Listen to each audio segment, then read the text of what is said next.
उता नम्बु पुरा घुमेको है मेरो गाउँ तेरिका मलाई भन्नुहोस् माथि कहाँ पुग्यो अरे चौडी लुम्बो त्यो लास्ट पुराको अरे गाडी चाहिँ लास्ट एन्डिङ पुऱ्याइदिनु हाम्रो यसरी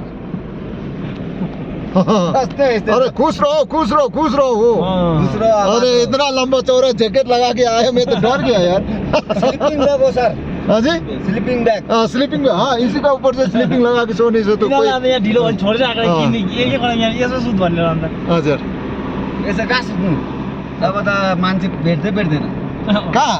बडी खाली भेट्छ भेट्छ नि भेट्छ अनि यसो अनुहारहरू देखाउँ है यता देखेर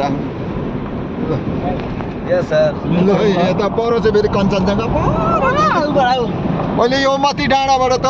जङ्गबहादुर राणा उडेर गएको भन्छ कोनी यहाँबाट त्यो सोनम भोटिया यो गाउँको भिलेज हेडम्यान नाथाङकोले त्यसो भने यहाँबाट उडेको नि उडेर गएको अरे शङ्का पक्रेर शङ्खा पक्रेर भन्छ कसरी छ